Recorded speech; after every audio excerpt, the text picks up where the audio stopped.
This episode of Sideline Warning is brought to you by Roosport, makers of the original magnetic running pouch. Whether you're biking, running, hiking, or even traveling, the Roosport clips to your waistband with magnets for an easy, convenient way to carry what you need without the bulk of belts or bags. Visit theroosport.com and take a look at their products, sizes, and colors and find the Roosport pouch that's right for you. That's theroosport.com.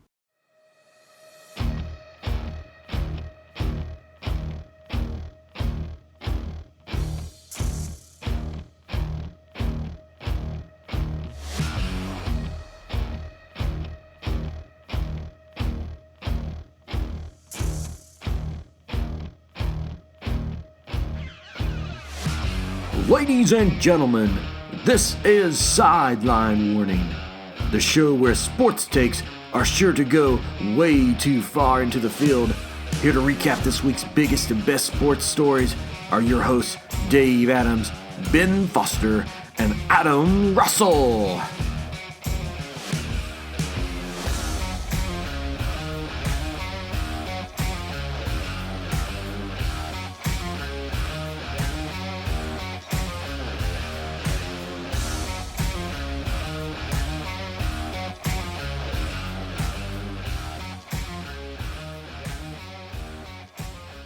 Hey everybody, welcome back into Sideline Warning. This is episode 27, and you've got Dave Adams here with you.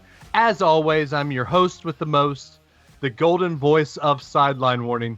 But it's now time to bring in my esteemed co-host, I guess they're esteemed, all the way from Birmingham, Alabama. Ben, you're back in your normal studios, not at Mommy's house anymore? Hey, we are broadcasting live from the Birmingham studio. I'm just glad that I have a statewide network of studios to podcast from. You really do. I think of all of us on the show, I think you're the only one that has been in a different location, 2 or 3 times. I'm just that well connected. You are. Someone else who is that well connected, all the way from the House of Mouse, Florida, the Sunshine State, the Citrus State, the Orange State. Okay. Adam Russell, what's going on, man? Hi, that's a lot of names. I've never heard most of those. They'd look good on a license plate, though. Better than undefeated champions, but they would all look good on a license plate.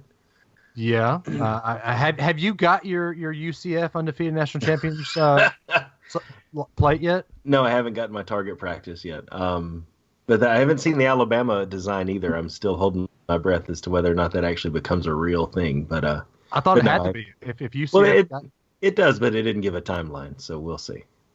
Okay. Yeah, we'll see. Well, guys, y'all had a good week. Everything, sporty going on. Y'all watch any good sporting events lately? I watched a great comeback from the Braves game. Yeah. And by that I mean the 9th inning, because I definitely fell asleep while the Braves were down 6-0, and I dreamt that the Braves were losing to the Marlins 17-3. And then all of a sudden I woke up in the 9th inning and realized that the Braves had a chance to win the game, and then they did. And so that was one of the most remarkable comebacks I've seen in a long time, and that was much better than the nightmare I was having where the Marlins were able to score runs. Yeah, we just got MLB.TV, and I had it on in the background and just kind of glancing every now and then it slowly became something on in the background to what all of us were gathered around. It was a fantastic thing. Honestly, I was at my niece's 2nd birthday, so I couldn't watch any Braves game. I just kept getting the updates, and I was like, "Wait a second, what? We're losing to the Marlins? Oh no! Okay." I was getting excited, and y'all started texting the group and like, okay, maybe I need to turn this on my phone. So when Dansby was up, I had it on and was watching it from my phone, and kind of got some nasty glares from my dad, who said, "Hey, here's a family. Get off your phone." I kind of said, "Dad, I've got a sports podcast. I have to keep up with this kind of thing." Dave was that guy that was screaming at the kid's birthday party. It's like all the little kids are running around. Oh, look, it's a clown. Oh, look, a bouncy house. And then Dave, go Dansby. Braves win. Braves win. We're not. No. Harry Carey. It says son, not Harry Carey. Or his grandson, I guess, is Chip, right? There you go. Okay. Well, so just this week, I guess last week, they announced the kickoff time for Alabama and Louisville at 8 o'clock Central. They're down in Orlando, Adam. And you're both going to be there, right? Yeah, I am. I just got my tickets the other day. It's going to be Aiden's first Alabama game, so we're really excited. Yeah, and Ben, Yeah. you go to all the away games, so I know I you're don't going go to to be there. all the away games, but I'm definitely going to this one because I've got a good friend that is a Bama grad and a Louisville grad, and so and he has family in Orlando, so we're going to go down there, catch up with him and his brother down there, and enjoy the game. Well, well, cool. So because this just came out this week, Adam was able to get us a good interview with the people down there in Orlando with the Florida Citrus Sports Group, who is responsible for putting on this Camping World Kickoff game there at Camping World Stadium. We were able to get Mickey Boylan on to talk about the game, to talk about the Florida Citrus Sports Group, what they do for the city of Orlando, and really just about the game, what to expect, some festivities around the game, before the game, for the pregame, what's going on that weekend, also what to bring in the game, what not to bring in the game, and also what they do as a group around the community of Orlando. But we had that interview just a few minutes ago. We're going to play that for you here on Sideline Warning, and we'll be back after the commercial break, after the interview. We'll see you guys on the other side here on Sideline Warning. All right, so as everyone in our audience is well aware, Alabama's kicking off their 2018 season in Orlando, and they're going to be playing the Louisville Cardinals in the Camping World Kickoff at Camping World Stadium. And excitement's definitely starting to build. Tickets are now on sale. The time's been set for September 1st at 8 p.m. Eastern, and the game is actually organized by a local, to me at least, Central Florida organization called Florida Citrus Sports. And this week we're actually lucky enough to have with us Mickey Boylan, who's the marketing communications coordinator for Florida Citrus Sports. So, Mickey, thanks for joining us tonight. We're glad to have you on. Absolutely. Happy to be here. And so, as I mentioned, Florida Citrus Sports is responsible for organizing the overall game, but the focus of the organization is broader than that. Can you tell us a little bit about Florida Citrus Sports, what you do for them, and what their role is in the community? Absolutely. So the roots, I guess you could say, started back in 1947, which was the year of the first Tangerine Bowl. It was actually organized by a bunch of members of a local Elks Lodge that kind of donated $100 each to fund a football game that would raise money for a local children's hospital. So that idea with the bowl was that actually first called, a nickname for it was the Little Bull with the Big Heart. So going along that route, we've kind of never strayed from that. We're still a nonprofit today. We partner with a bunch of local organizations, one of which is Lift Orlando, which I'll get into. But we still we're just trying to raise money for the local organization, for the local community, and by doing so, using big time sporting events like the Camping World Kickoff, which is a relatively new game for us. But so long we've had the two bowl games, the one which is going into its 73rd year, and the other one, which is the Camping World Bowl, which is started back in '91 and came to Orlando in the late '90s. The early 2000s. But we're kind of taking off again, where once for Children's Hospital, we're now, with the start of Lift Orlando, as I mentioned earlier, thanks to the renovation of the new stadium, we're able to get some more big-time events with the Camping World Kickoff coming in here, the NFL Pro Bowl. We had international soccer here last year. Different events like that have been able to continue to have people coming in from the local area as well as from out of state and just generate some money for the local community, which where the stadium sits right now, the 32805 area code, 40% of that population of residents there are below the poverty line. So our idea with Lift Orlando was, how can we generate money for those local people and not just, bring other stuff in there, but how can we help build them, the residents that have been here? How can we get them, to live, a little better of a life and, just kind of help the area out. So that's kind of where we've taken off. And the Camping World Kickoff is just a huge thing, because when it was announced in 2014 for the first game being in 2016, and then we actually announced this year's game between Alabama and Louisville, as well as next year's game, which is Florida and Miami. All three at one time. That we're trying to build this. It's kind of a partnership with ESPN and ourselves, and with, as you mentioned earlier, the announcement of an 8 p.m. game. It's just great for second game in a row with this kickoff game that we played under the lights, prime time on ABC. So we're kind of excited. So you had the game in 2016, and now this year coming up in 18. Why did you take the game off the year off in 2017? Was that by design, or what? What was the reason for that?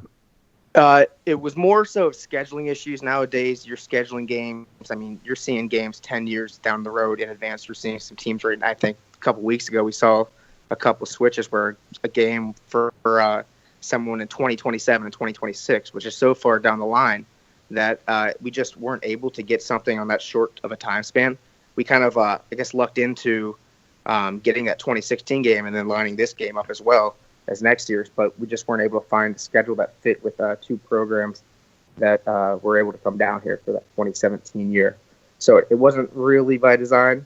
It was just so much of what scheduling, what schedules were open and what we were able to make work on a short time. So you have these games like Camping World Stadium, the Camping World Kickoff. Are you trying to make Camping World Kickoff on the same par as the Chick-fil-A Kickoff up in Atlanta, or the Dallas game at the Cowboys Stadium that Alabama's played in both of those? Absolutely, yeah. That's exactly what we're trying to do. I mean, you're seeing these kickoff games, these neutral site kickoff games come up a little more and more each year now. I know they used to have the Pigskin Classic up in I think it was MetLife in the New York, New Jersey area way back in the 90s or 2000s. But yeah, that's exactly what we're trying to do, is compete with those the AT&T kickoff and the other one that's in Houston as well as in Atlanta. And I believe just announced last week or over the weekend, there's going to be a Florida State, Boise State game in Jacksonville now, which is another neutral site contest despite it being close to Tallahassee. So I think you're going to see a lot of that. A lot more pop up in the next few years as well. So be honest with us, were you and the Florida Citrus sports folks rooting for Alabama against Georgia in the national championship game since you knew we were coming to town? I think I made a lot of people happy here. I don't want to put words in our mouths, but it adds a little extra spice to the game for us for sure. Yeah. Well, while we're on the topic of a national championship. There is a little bit of a contention with Alabama and y'all's local college team. Where do you stand on that? I do have to ask that because our fans do want to know. Well, I gotta say I'm a Penn State graduate. I'm a transplant down here, but it's the Orlando. It's UCF's such a big university, and it comes to students from all over the area. So it's good to see them getting some support and getting their name out there. But I mean, I'm gonna say Switzerland on this one. Into any trouble here. All I know is that we got the national champions coming in the CFP national champions coming into this game. First game off, it's gonna be exciting, and we are looking at a huge crowd, a lot of Bama fans coming down here so far. I haven't got any numbers on it. I know we just released tickets to the public on Friday. But from what I've seen in the preliminary results, is going to be a lot of red down here. Well, Mickey, I'm one of those guys that's in the number. I live in Birmingham. I grew up outside of Tuscaloosa. I'm fired up about the game, so I'm coming down. I've got a friend from Texas who is flying in, who's a Bama grad. He's flying into Orlando for the game, and I've got friends that are Bama grads and Louisville grads that are flying in from Kentucky. So I personally know several folks that are coming in for the game. For folks that are traveling to Orlando for this game, what can we expect in and around the stadium as far as festivities, pregame activities? What sort of things do you guys have lined up? Well, I'm glad you asked that question because you obviously that you guys have been on such a dynasty level the last couple of years that it's been a while since you've been in Orlando. I think 95 and 2011 were the last two times we've seen the Crimson Tide down here.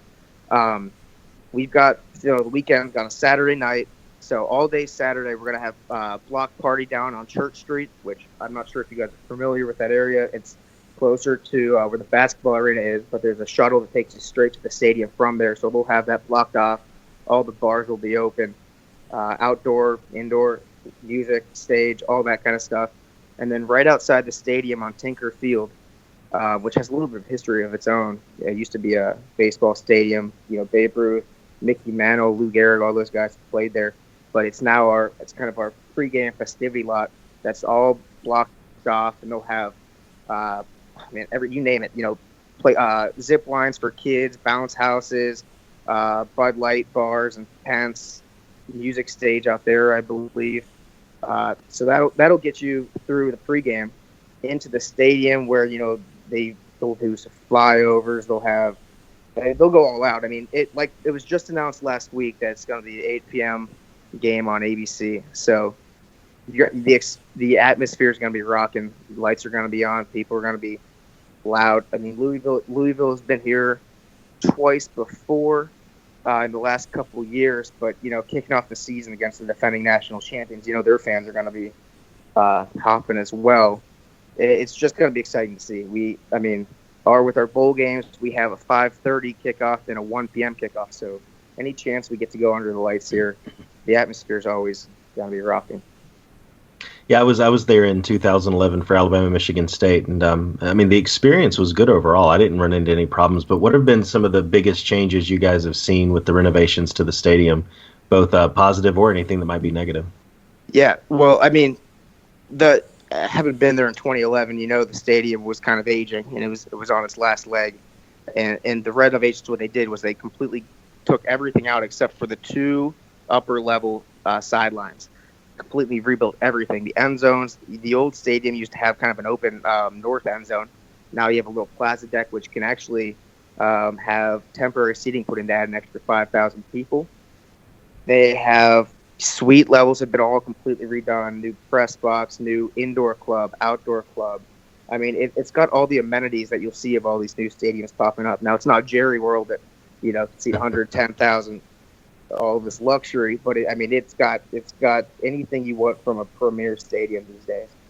Other things that are the area around the stadium, they've cleaned up with the lots and stuff. We're still limited on parking, but there's so many other lots around town that there's free shuttles that go to and from 3 hours before the game to 3 hours after the game, that it's just become so much easier for people to get to, and tailgating and all the fun stuff that goes around with the game. I'll tell you, you're sitting there comparing it to Jerry World, saying that it's not the luxury of Jerry World. I'll tell you, I honestly like an outdoor stadium anyway. I think what y'all are doing, renovating an outdoor stadium and making it real football, because football's not supposed to be played in a climate-controlled area. I prefer football to be played in an outdoor, if it's raining, whatever, type stadium. So I kind of like what y'all are doing over there at Camping World. I'm 100% with you. I'm a northern boy, so I'm used to playing in the snow and stuff like that. But I agree with you, and I think it's going to be a great experience for Alabama fans who played in those Atlanta season openers and some other place. I think this is the first outdoor neutral site game for you guys since 2007. And you guys are used to you playing. It's an outdoor stadium in Tuscaloosa, so it's just good to be able to get out of the turf or get off the the indoor, even if it's one of those roofs that you can open up part way and all that. Just get out there, like you said. It's going to have that old school feel to it, I think, but in the brand new stadium. So I need to ask you this. I was looking at your website today, and you had parameters: what to bring in the stadium, what not to bring in the stadium. I noticed that no bags are allowed in the stadium unless they're clear plastic. Correct? Correct. Yes, we are a clear bag stadium. Yep. Okay. So, a lot of families come to these games. I know I take my 1-year-old, or my one, now she's about almost 4, but when she first went into the game, she was 1. We had to bring a diaper bag in. Do you make exceptions for stuff like that? There are several medical exceptions that we have on there on the website that you can see for the full list. But I think diaper bags are okay up to a certain size. I don't know the size off the top of my head, but it is a size requirement, I believe. Okay. Otherwise, you can pack them. I think Ziploc bags, or we give away clear bags. You'll see that a lot downtown because some of the other arenas around town are doing the same thing. Just wear pants with big pockets, Dave. Yes. Yeah. Cargo pants, anything. Yeah, and y'all are, you have to ask this because it is a collegiate sport, y'all are an alcohol sales stadium. Are you allowing alcohol sales in the stadium? Yes, alcohol will be sold in the stadium. I know a lot of Alabama fans will enjoy that, not have to sneak in the little minis in their boots. Yeah, you're absolutely right. Well, Mickey, go ahead, Adam. No, go ahead, Dave. Go ahead. Oh, go ahead and tell people where they can get tickets for this game. What are some of the best seats that are still available? Maybe where would you recommend them finding the tickets, and where would you recommend, like, a location in the stadium, finding the seats? Absolutely. So our official ticket seller is Ticketmaster. So that's where you're going to get the tickets that you will not get ripped off. You know, I purchased, you know, I've bought tickets before on the, you know, the SeatGeeks and the Vivid Seats and all that, but there have been issues in the past where, you know, someone thought they were getting the right ticket and found out it was a dupe or something else happened. But Ticketmaster, you're fully covered. If something is wrong with your tickets, Ticketmaster, we have people on site that can figure it out right away and get you in the stadium so you don't miss kickoff. So Ticketmaster is the way to go. To do that, you can find the link at campingworldkickoff.com. We have it all there. You can get, I think tickets are from 57 on. I think they're reselling a little bit lower, but from 60 and up. Still some tickets left. You know, the schools have got their allotments. We just went on public sale on Friday, but you should still be able to get some tickets for the game, even though they're going pretty fast. In terms of where to sit, Alabama fans are going to want to sit the east side of the stadium because that's where Alabama's will be on the sideline. They have it, you know, from the one southeast end zone all the way to the northeast. So if you're, you know, if you're going for the Crimson Tide, you're going to want to sit over there so you're not in the wrong red area. Do we know? Oh, go ahead. Sorry. What? No, I'm sorry. Go ahead. Do you know who the home team will be yet? I do not believe that has been announced. Actually, we're waiting on a couple more things. Still waiting on the announced crew as well. For I'm guessing with it being on ABC at night, it'll be Fowler and Herb Street, but it hasn't been announced, and I don't believe there's been a home team announced yet either. But yeah, the east side's where you're going to want to sit. So make sure you get those while they're still going, because I know the Bama tickets have been selling fast, even from the school. Great. And what's the best way for fans to get updates? Is it the website you just mentioned, or are there any social media that they should follow too? Absolutely. So yeah, definitely go to campingworldkickoff.com. We'll update that as soon as any more further news is announced. Parking has not yet gone on sale, but we should have it up for sale later this week or early next week. Other than that, social media, you can find us on Twitter and Facebook at Camping World Kickoff, and on Twitter, at CW Kickoff for Twitter. And we're on Instagram under Florida Citrus Sports. So we have we cover on our Instagram both bowl games, the kickoff game, and all of our other ancillary member events at Citrus Sports on Instagram. So those three areas will find all the updates on the game. Okay, perfect. Go ahead, Mickey, I do have to ask this just because of what has been held in the Citrus Bowl or Citrus Camping World Stadium a couple years ago. I'm a big wrestling fan. Mm-hmm. Were y'all part of bringing WrestleMania down to Orlando? We assisted as needed, but it was more so the stadium, which is owned by the city and run by the city. So it was a city venues team as well as the local Orlando Sports Council. Okay. So we weren't involved in the planning as much but they did make the announcement in the varsity club, which is in the south end zone of the stadium, which is actually part of our offices. So we helped them and set up that and such. But the actual event was not part of our organization. I'm actually a little jealous that you were in the vicinity of Vince McMahon. That's kind of I'm turning a little green with envy over here. I'm a wrestling fan as well, and I was lucky enough to get to go to the show. I didn't have to work it, so I was able to fanboy it up a little bit.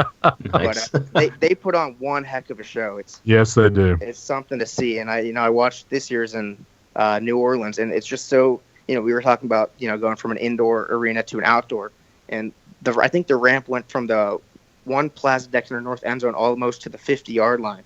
Yeah. Fireworks, the roller coaster setup. It was just a crazy sight to see. Yeah, it was. Now, were you as upset with the outcome of this year's WrestleMania as most of everybody else was? Absolutely. Okay. Just my co-hosts are shaking their heads because they don't like wrestling. When I get to talk wrestling on here, I'm excited. He can't help himself. He's got to work it in wherever he can. Yeah. I don't blame you. I don't. Are you guys local down here, or I heard you said Birmingham before. Well, Adam is local. Okay. Yeah. I'm Huntsville, Alabama, and Ben is Birmingham. Okay, because they started to do MLW wrestling down the street in a nightclub in Orlando. They do it once a month. So Well, I come to Orlando. A couple WWE rejects are there right now. So Really? it's always a fun night. You never know what you're gonna get. I'm down in Orlando quite a bit. I'm actually an annual pass holder at Disney, so I'm down there quite a bit. So I might have to make it down one time I'm down there. Yeah, definitely check it out. Okay. Well, guys, we can get back to sports. So that was my wrestling tangent. Well, to you, wrestling is a sport. It's all good, man. It is. So so excited about the game, Mickey. It'll be my son's first Alabama game. Being local down here, whenever Alabama comes down, 2011, and now definitely interested in going. So glad to take him to his first one. We appreciate the opportunity. So glad that all worked out. Being local, though, I bring in a little bit different audience than the other guys do, and a majority of those folks are in Central Florida.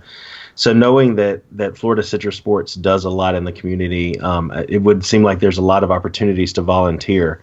Can you speak a little bit and just take a couple of minutes to plug that, how folks that are local like me can become members or get involved or that type of thing?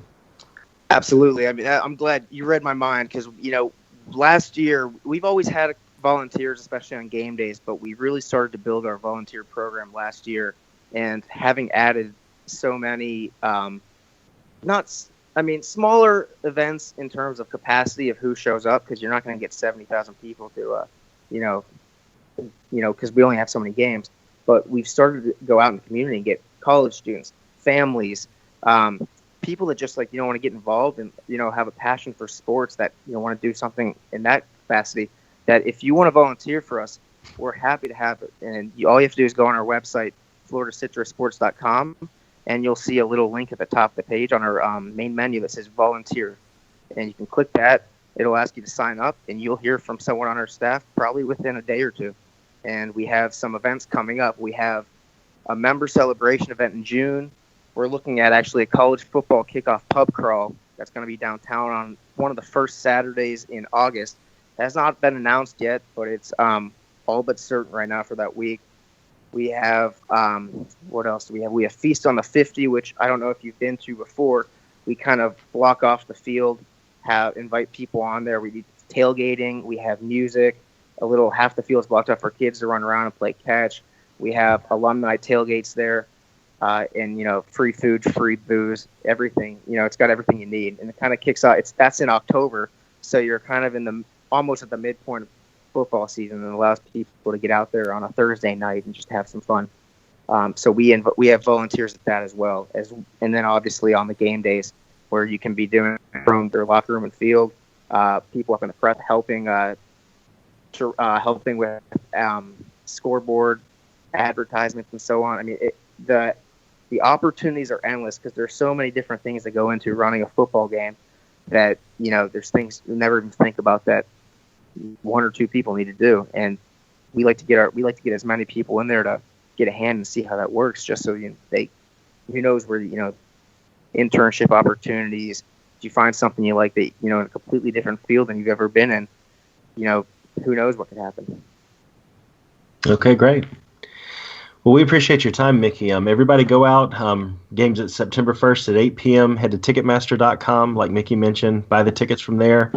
Head to FloridaCitrusSports.com and CampingWorldKickoff.com. Look them up on social media. Find out about being a volunteer if you're local, and let's get out there and support the Crimson Tide and Florida Citrus Sports and all they do in my local community. So thanks again, Mickey, for coming on. We really appreciate you.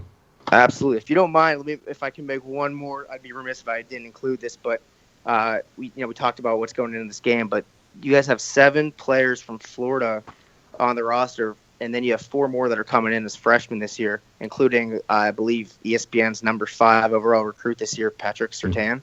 Mm-hmm. His last game actually was in this same stadium. He won the high school state championship for the 3rd straight year. So he's a guy that's familiar with the stadium, and I'm sure he's going to look forward to getting back to his home state. Nick Saban actually played in the game back in 1972 here. Probably one of the top 5 coolest games in history, if I can say so myself. He played with guys like Gary Pinkel, the former Missouri coach, Paul Orndorff, if you want to get back to the WWE, Mr. Wonderful, yeah. Jack Lambert, Hall of Fame linebacker for the Steelers. Some big names in that game, and Nick Saban, Coach Saban was one of them. So for him to get back here, I know he was here in 2011, but getting back to Orlando, I'm sure there's going to be some fuss over that. So we're very excited to see Alabama back in Orlando and give especially the local fans that haven't been able to see them in their hometown, in the backyard, a chance to go out and see them. So we're looking forward to it. Absolutely. Great. It'll be a great show. All right. Thanks, man. We appreciate it, Mickey. Thanks. Thank you, Mickey.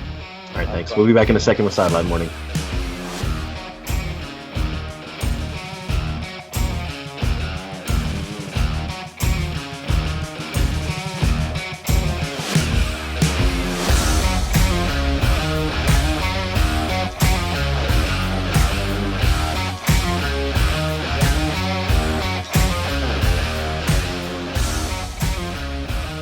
Hey everybody, while we've got a quick second, I want to tell you again about our sponsor, Roosport, at theroosport.com, and the running pouches they make that clip to your waistband with magnets. I know we've talked in the past about our experience with the Dark Side Half Marathon. I'm actually training for my second half marathon with my new Roosport that I recently got, and I got to say, still love it. I'm able to really leave the house with just a pair of shoes, a Roosport, whatever I need to fit inside at my house key, my phone, and just go. I don't have to worry about taking a belt. I don't have to worry about anything being uncomfortable when I run. It holds what I need. It gets the job done, and it does it in a really comfortable way, which is not something you can say about a lot of running gear out there. And Dave, I know you recently got one. I don't know if you have any experiences you want to share. Actually, I have been training with it since I got it a couple of weeks ago. Just last weekend, I went on a good long run. I went in it, threw some gels in it, threw my phone in it. Didn't even feel the pouch. The only reason I knew it was there is because I felt my phone on my hip. Didn't move. The magnets made it stay right there on my belt loop. And honestly, it's the best thing I've ever had because, like I said a couple weeks ago, when I first started running at them, you told me to go get one of those belts that have the water bottles and the little fanny pack looking thing up front. And it just rode up and down when I started running. I didn't like it. It didn't feel comfortable. But this Roosport pouch, it really is. It's the best thing you could take when you're running. Yeah, and we're about to actually go out to some theme parks coming up in the next week or two, and so I'm going to take it out for a spin in a theme park, something completely different than running. So we'll let you guys know how that goes after we have that experience. So visit theroosport.com and take a look at their products. They've got multiple colors, multiple sizes to fit all kinds of phones, and find the one that's right for you, and that's theroosport.com. Go visit their website, take a look at their product.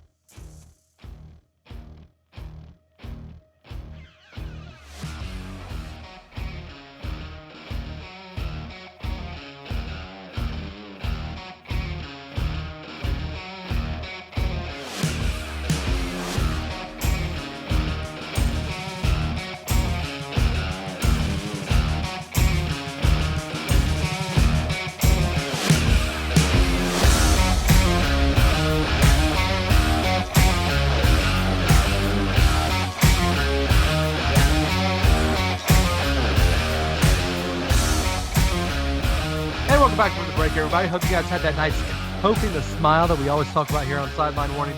And I hope you enjoyed that interview we had with Mickey Boylan. I for one, am looking forward to this Alabama-Louisville game. I think it's going to be a great thing. And I'll be honest with you guys, something came out this last week that made me a little worried going into it about a little quarterback battle that Alabama's got. Tua Tagovailoa, it came out that if Tua didn't play in the championship game, he was going to transfer. What are you guys' thoughts on that? Well, I think that rumor had been out there for months, that there were frustrations about Tua not getting more playing time, not getting more reps.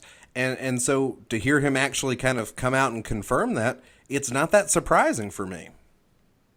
Yeah, I think, he tried to walk it back a little bit and say it was taken out of context. I mean, if you look at the first part of the speech, he definitely says that it was the fourth quarter program, beginning of the season. He called his dad, "Can I still go to USC?" He basically was looking to get out, and that he was glad he stuck through on that. But his whole speech was that he's glad he stuck through the whole season because Saban gave an opportunity at the end of the national championship game. But he clearly did say that if he did not play, he was going to have transferred. And so I think some of his walk back kind of focuses more on the first half of his speech. But it's clearly done, and I mean, I think that people would have a right to have questions and some concerns about that. I'm not surprised that a guy wants playing time and would think about transferring. I understand it. I think it's a human feeling. I don't fault Tua for wanting to transfer because he's not getting playing time. This stuff about the fourth quarter program, the fact that he wants to place blame on that, I want a guy that wants to work out. I want a guy that wants to enjoy the process. And if he wants to put it on the fourth quarter program and say that was making him think about transferring, maybe he's the hot shot right now, but is he really going to put in the work over the course of a season to be able to win a national championship? Well, yeah, he will. I mean, come on. We're talking about a 17-year-old kid at the time. He was 17 years old saying, I don't know how to work out. I don't want to work out. I can't do this. Come on, Ben. As a 17-year-old, did you know how to work out very well? No, but also I wasn't trying to play football for the best football program in the country. Well, okay, I'll give you that. But I got to say, I hear you, Dave, because being a kid, coming to college, it's a culture shock. He's a long way from home. And I felt the same way several times freshman year going through engineering school and all the stuff you have to do for yourself and the stuff you have to learn. Granted, it's a little bit of a different environment in the football program. I can totally understand how he would feel that way. And I think that, trying to tell kids who are getting ready to do that same thing in their life, it could be inspirational for them.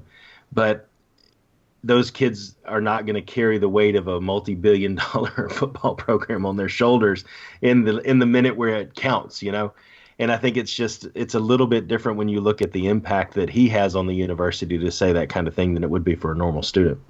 It's fine to have doubts. It's fine to have questions. That's a normal thing for a freshman, whether you're a regular freshman student or whether you're a freshman on a football team.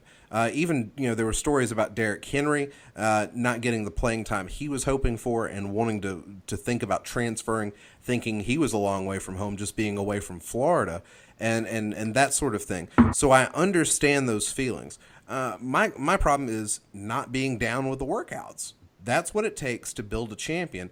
And if the workouts become problematic for you, if that's what's going to make you say, hey, I'm not sure about this, I'm not sure I'm in the right place, if all the pressure's on Tua to be the number one guy this year, if that seems to be what the fan base wants, it seems to be what the team wants, if all that pressure is on Tua and the workouts are a stumbling block for him, how is he going to handle the pressure of an entire season in the spotlight? That's my question.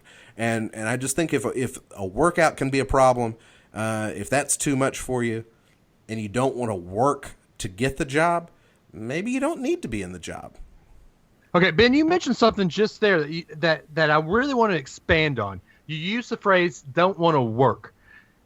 Are we having an issue here where freshmen come in expecting to take over the job and then they transfer when they don't get their way? Think about this. Tua came in the year after Jalen just took the country by storm. And yes, Alabama fans weren't enthralled with him really because he did have some issues there at the end. But Jalen basically was a winner before Tua committed to Alabama. So Tua knew what he was coming into. Why is he saying now, oh, they've got this guy, I'm going to transfer because I don't want to work at it? So is transferring just becoming too much of a thing now?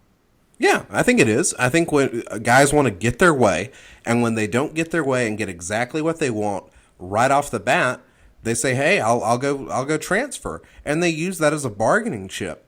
And they've got leverage on their coaches because before, players didn't used to use that as a bargaining chip. They didn't try to leverage their presence on behalf of the coach. They never said, hey, coach, give me this or I'm gone. But now that line has been crossed. And so, look, I support Tua. I think he's a great athlete. I think he's going to probably be the starter, and I'm going to be behind him in that regard. But I don't like that he is part of this movement where players are leveraging their presence over the coaches.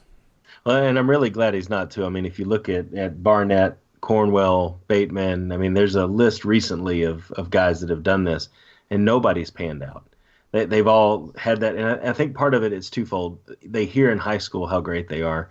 They see on ESPN how great they are. They read on Rivals.com how great they are. They watch their rankings. The media shows up when some of these guys commit.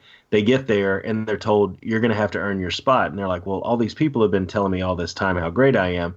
And by the way, this other coach over here at this other university is telling me how great I am and that I could play over there. And they get it in high school, and then they get it from other coaches that probably do it a little bit to mess with Saban's process a little bit, right? And so you get a lot of guys leaving. But I'll tell you right now, Tua not leaving gives him the opportunity to be one of those names that, I mean, already with the pass in the game, right? His name is well known, but I think he has the opportunity to be one of those names people talk about for generations.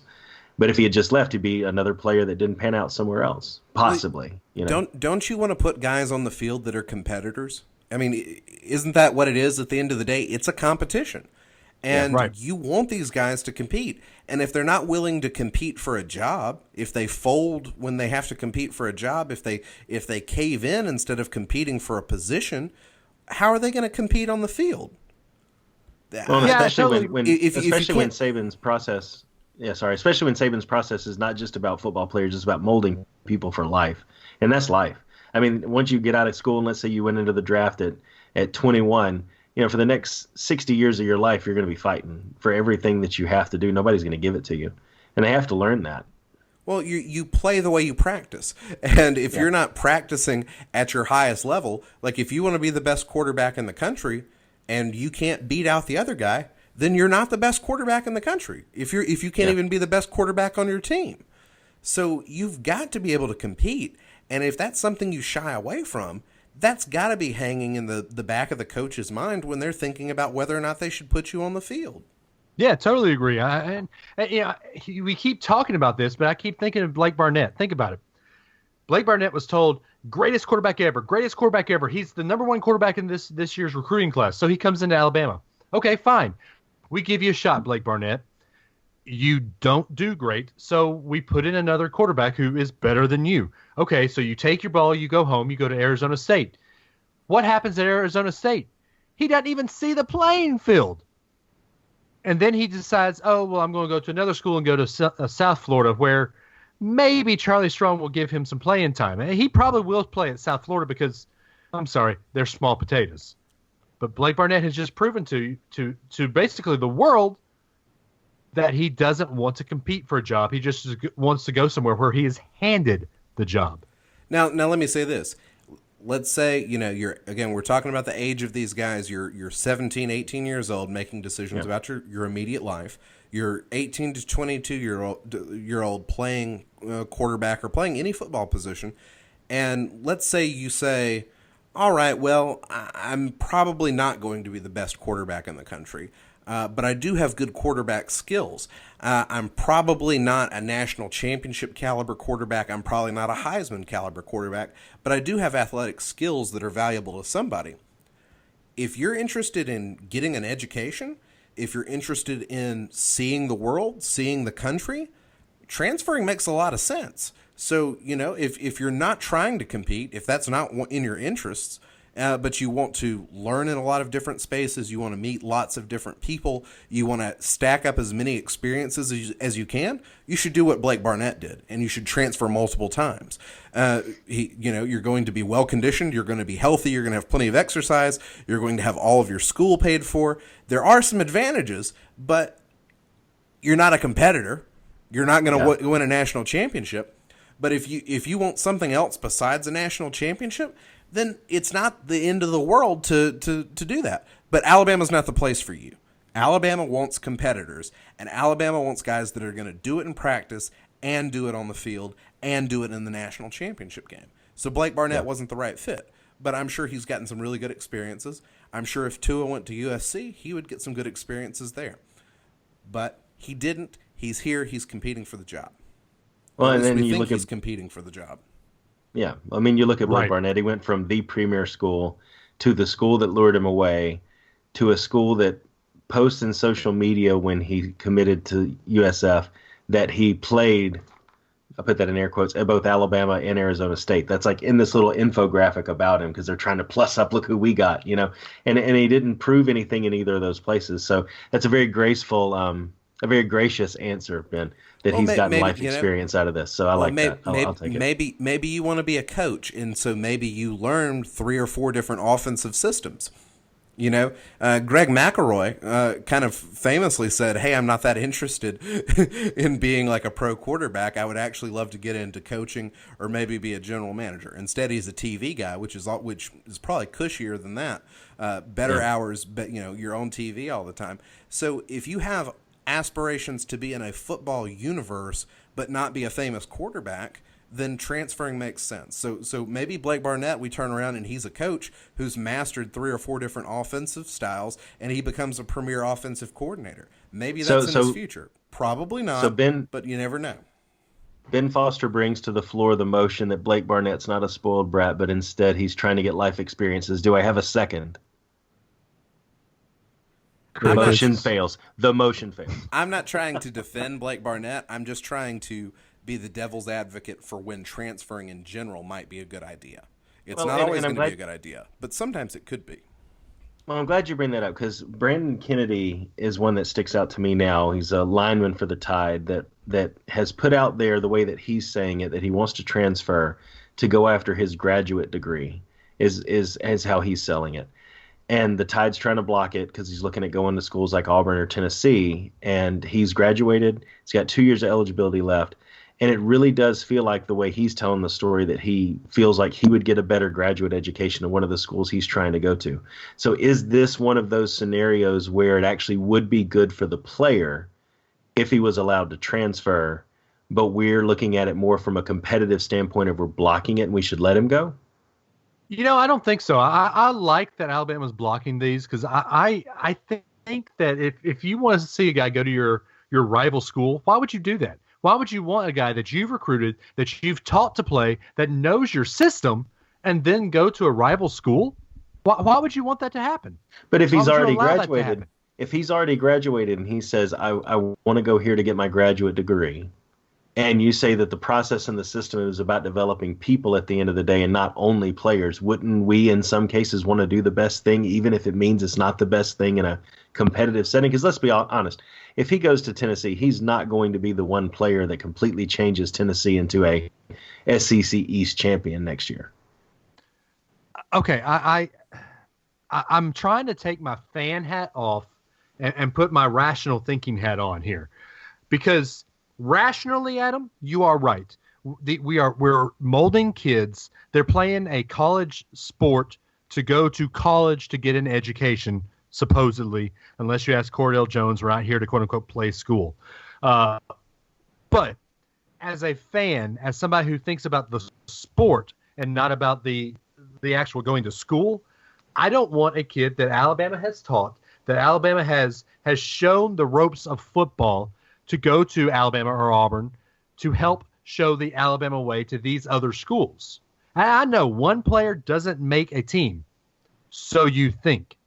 Cam Newton made that 2010 Auburn team. Say Cam Newton transferred and came to Alabama. Or just, say that happened. Cam Newton would have made Alabama that much better. But so, but that's absurd. Cam Newton is like a once-in-a-generation college player. You can't make every guy that wants to transfer be Cam Newton because they're not. We're talking about a guy who's playing, on the offensive line? You can't go play for your rivals. The same way that coaches have contracts where there's certain schools that they can move to and certain schools they can't. It needs to be clearly set out for the players from the very beginning. Hey, we want to support your education. If you want a graduate transfer somewhere, that's fine. But we can't really, let you go to our biggest rival and make that clear to the guys from the get-go. And it seems like you've got this controversy here because the things weren't outlined from the very beginning. It should be understood that you can only transfer within your conference. Outside of your conference, you can't transfer within your conference because that's not good for the conference play to have guys just switching sides all the time. So you should know, look, you can come play for our school, and if you want to transfer, you can go anywhere but these 13 teams. Well, let's put it this way. Let's take the college out of it, and let's just talk about the sports aspect. Let's take this conversation into the realm of baseball. We're all Braves fans here. Let's say Freddie Freeman hits free agency at the end of the year, and he decides, you know what, I'm going to go play for the New York Mets. He's in his right to do that, but as Braves fans, do we want to see that? Well, no, but he's No. in his right to do that. But that's free agency, and free agency isn't a mechanism in college sports. But it basically is. That's what we're going to. But we're not there. That's not an entity. That's not how it works. And I don't think guys should be able to just go anywhere. This guy wants to go to graduate school at Tennessee or Auburn. What graduate program do they have that other schools don't have? Auburn has a great veterinary program, I hear. So if that's what he's wanting to do, and there's nobody else that can do veterinary medicine, you know who's got a good vet school? Florida State. He could go to Florida State. Why But doesn't but if you guys are sitting in the stands and put your fan hat back on, let's see, Dave, if you can put your fan and your rational hat back on together for a second, right? And you're sitting in the stands and you're watching these kids, 20, 21-year-old, beat each other's brains out for your entertainment. And you're going to say that one of the conditions of you doing that is that you cannot make the decision that's best for you as an individual. Does that take a little bit away from the sport for you? Stop making good sense, Adam. To me, a guy like Saban, everybody's going to use every possible inroad they can to keep star players away from the University of Alabama as much as they can. Anybody who can even look at a football and understand what game that is, nobody wants them to go to Alabama except for Nick Saban. And I think this just gives them one more thing to say. Hey, look, if you go to undergrad school and you figure out halfway through that you don't like kinesiology, that instead you like veterinary medicine, and you decide you want to be a vet and you want to stay through your whole graduate career to get your degree in that, but the best schools across the state in Auburn, you're not going to be able to make that decision. So just go ahead and come over to Auburn, and then, we will never put that restriction on you. Or a smaller school would say, we will never put that restriction on you. And I think it just gives one more reason for people to say, don't go there. One more reason for people to complain about the process, which I'm a believer in. But that's the thing. These other schools have those kind of stipulations in place too. Auburn does not want any of their players going to Alabama, and believe it, Saban will take advantage of it. If it's wide open transfer season, Saban's going to go find somebody from Auburn that wants to transfer to Alabama, and he's going to learn every bit of Gus Malzahn's playbook because that's what he wants to do. And so whatever the system is, Saban's going to figure a way to game it. He has always worked the rules to his advantage, and so whatever the rules are in the future, that's what Saban's going to work around. But when you let these guys transfer just anywhere they want to go, then you have these schools recruiting them while they're college students. Yeah. You can have a guy in Alabama and Tennessee and Auburn just actively recruit guys. Hey, just take a few more classes, graduate early, and then just come over here. We'll take really good care of you. And then you have all of the perverse incentives of these guys being recruited when they're in high school, but it's happening while they're college students, and that's a distraction to their college career. So is that in the interest of a college student?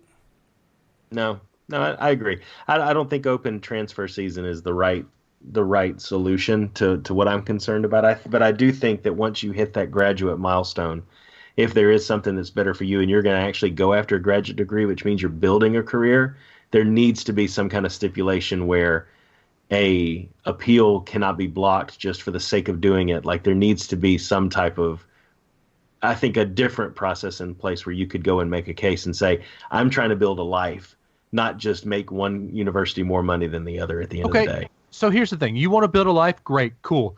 There are thousands upon thousands of universities in this country. There's 100-something D1 universities in this country. So why are you saying Tennessee or Auburn? You can go to Texas A&M. Well, no, they're SEC. You could go to Texas. You could go somewhere that has an incredible veterinarian school. Auburn's not the only vet school in the country. Tennessee's not the only communication school in the country. Choose another one to go to. We're giving you the choice of 99% of them. You just can't choose these 5. But why is it that any other college student will be able to make that choice except for a football player? Because from a fan perspective, you don't want them going to the other team? Because they made the choice to be a college football player 5 years ago. They knew what was happening when they went into this. So this child, 18-year-old child, chooses to go into college football. They're not going to get any compensation for it in terms of salary and pay and all the things that people talk about, right? but they are more restricted than any other student, but they're supposed to be just another student and not get paid. I think it just opens up the whole can of worms where it starts to feel like you're locking them into a contractual agreement, which means there's going to have to be more than just a scholarship that's provided to these kids. Well, in the business world, you have things called trade secrets. If you work for Coca-Cola, you can't go work for Pepsi and give them the recipe for Coca-Cola. I agree. You can't do that. And when these guys are playing football or basketball or baseball, they're picking up, in a sense, a trade secret for how the coach runs his program. These are things that these coaches don't want to get out there because it's how they make their living. And granted, the coaches are making a much better living than the players are. That's a different story. But you want to be able to protect certain elements of how these athletic programs operate so that way the other side doesn't learn about that. And if you had a student that's learning something in a textbook, that textbook is out there in the public domain. Everybody can go get that information. It's easy to access. But let's say you have an engineering student that's working with an engineering professor and they're developing patents together. If that engineering student transfers to another engineering college, he's got to sign waivers saying he's not going to show the information from that patent to the other engineering professors at the other school.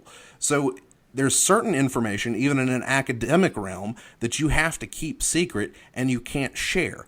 And that's the problem with football. You can't prove whether or not somebody copied elements of the playbook and showed it to a new coach in a new place. But you've got to be able to keep some of those things secret and keep some of that knowledge from just getting out and getting to opposing forces that would, love to know what you're up to. Yeah, I agree. It's imperfect at best. There's no good way to handle any of this, and get these guys taken care of. I do hope this guy winds up in a great graduate school, and I would love to see a scenario where he gets all of his dreams fulfilled and has a great academic career, and so I do hope that for him. But you've got to be thinking, it's a little unreasonable to try to go transfer directly to your rival school. Also, I'd hope if you went to Alabama, you'd have enough hatred for Auburn and Tennessee that it wouldn't even be something you'd be thinking about doing. Very true. Yeah. Very true. Well, okay. Enough of this talk. I think we're going to get into some blows here if we don't stop getting off of this conversation, which I think Adam is wanting because I think he roots for Ben and I to go at each other every week. But actually, it's Ben and I teaming up against Adam this week. I'm a little shocked. I root for the children of America to get the best possible education. That's all I'm saying. And I'm Adam Russell, and I approve this message. Oh, boy. Adam Russell stands for the kids. Okay, so, guys, I don't think we have anything to pick this week. Do we, Ben? No, I think we need to wait till a few more NBA games get played. What, you mean we don't have a NBA Finals to pick? Not yet. Well, I think we'll do that next week. Okay, sounds good. Okay, so then I guess all that's left is a sideline warning. So, gentlemen, I'm actually going to throw a curveball and change mine up a little bit. So, who wants to start off with their sideline warning? I'll go ahead. Mine's short and sweet. I have two congratulations that are out there for a couple of things we don't talk about that often. One is for golf with Mr. Justin Thomas, who earned the #1 ranking in the world. So now Alabama owns another #1 of a different kind. So congrats to Justin.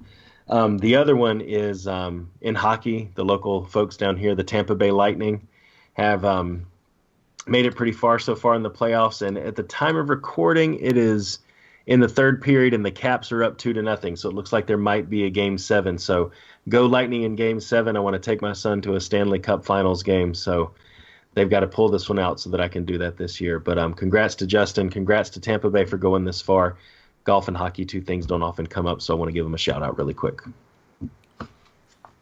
We got some really sad news earlier today, and I've been having difficulty coping with this sad news. I'm sure there's a lot of other sports fans, especially college football fans, that are as distraught as I am over this news. And it's that we heard today that Larry Culpepper will no longer be the used in Dr. Pepper ads for the college football playoff. And to me, this is absolutely tragic. The man invented the college football playoff, and I just think he needs more respect. And I've been very disappointed in a number of people on social media posting, good riddance, Larry Culpepper, and people saying, I'm glad this is over. This ad campaign was terrible. I never liked that guy. He was the inspiration for numerous Halloween costumes. He was full of hilarity and vigor. He supported my favorite soft drink, Dr. Pepper, which I'm actually going to take a sip of now in honor of Larry. Oh, that's good stuff. And I just can't believe that anybody would be disparaging one Mr. Culpepper, the inventor of the college football playoff. It burdens me to know that people would disparage his great name, and especially for any Alabama fan to hate this guy that created the college football playoff when Alabama is the direct beneficiary of it. It makes no sense. We should all be saddened by the news today that Larry Culpepper is no more. And it's just a sad day for college football. So once more, I lift my Dr. Pepper in the air. I rattle the ice for you, Larry Culpepper, and I take a sip in your honor. Where will we get our ice cold Dr. Pepper from now? Ice cold Dr. Pepper here. This is me clapping because Larry Culpepper is gone. Oh, you're so heartless. I could not stand that man.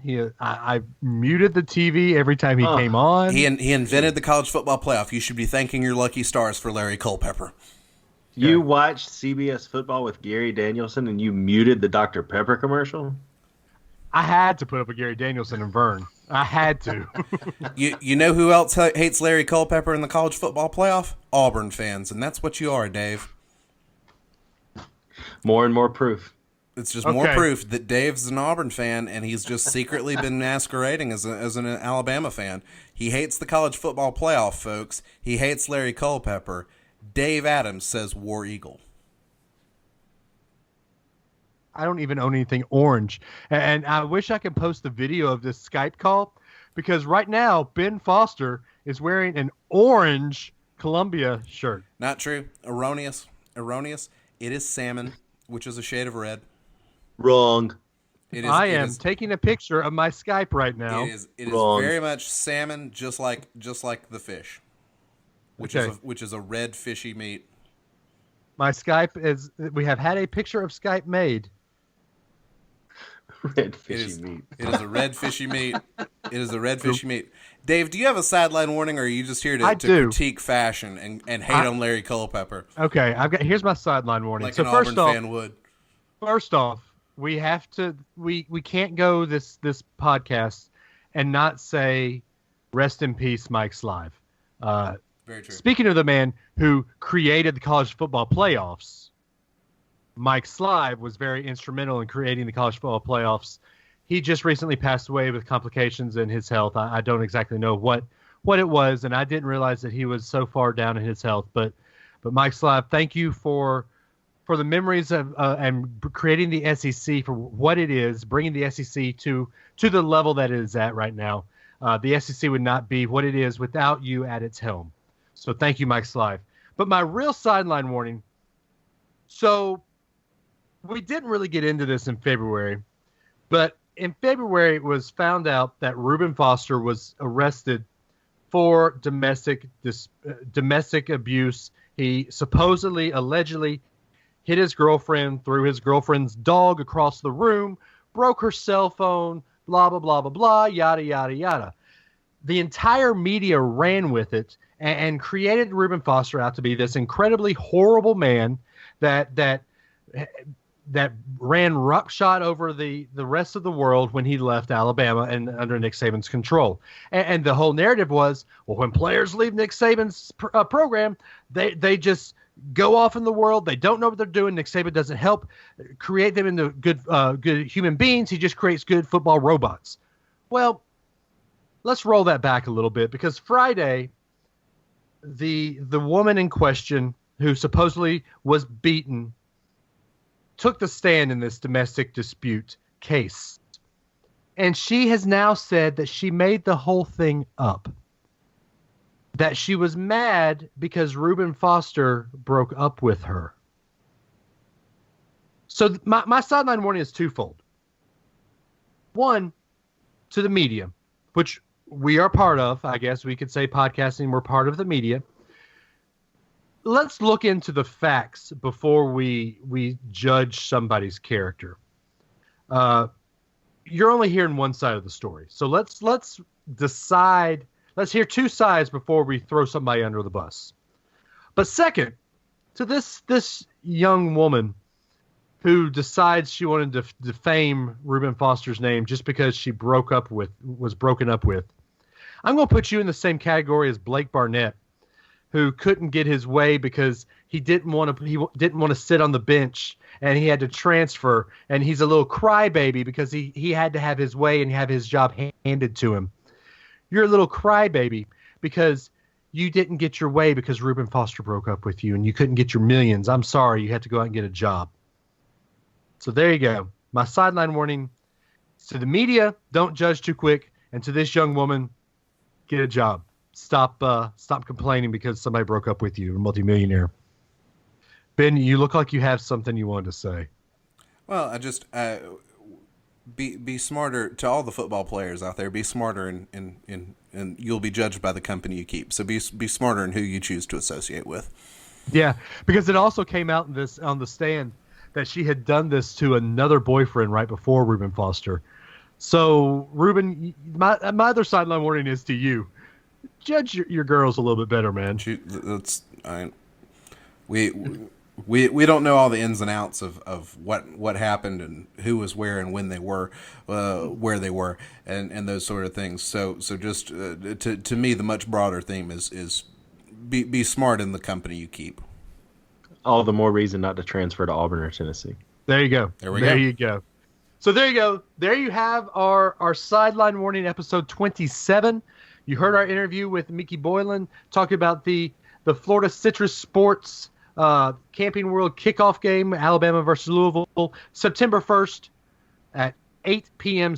Eastern Standard Time, 7 p.m. Central on ABC. Tickets are available at the time of the recording right now. Go on and get your tickets. If you want to, you can follow us on Twitter at SW The Show. You can follow me on Twitter at DAdams419. Ben is at TheBenFoster. Adam is at RunTideRun. He doesn't tweet very much, but we're going to get him to start tweeting. You say that every week. I do, but you don't tweet. We need to get you tweeting. Everyone tweet at Adam, and let's see how he responds. If that happens, I'll respond. Okay, at RunTideRun. Yeah. Do it. Find us on the Facebook group. First off, you can like the show, facebook.com/sideline warning. You can also find our Facebook fan group, Sideline Warning Fan Group on Facebook. Follow us on Instagram, SW The Show. Email the show at sidelinewarningpodcast@gmail.com. And we haven't mentioned it in a couple weeks because we haven't had any phone calls. Call the Blitz line, 931-44-BLITZ. Right, Adam? That's right. You got it. 931-44-BLITZ. You can give us topics to talk about. You could say how great Dave is. You could say how wrong Adam is about the transfer rule. You could just say how weird Ben is because he's wearing an orange shirt right now. Salmon. But it's orange. We will play your comments on air and talk about it, especially if you say how great Dave is. But anyway, guys, that is our show for the week. We will see you guys next week on Sideline Warning. We love you. Roll Tide.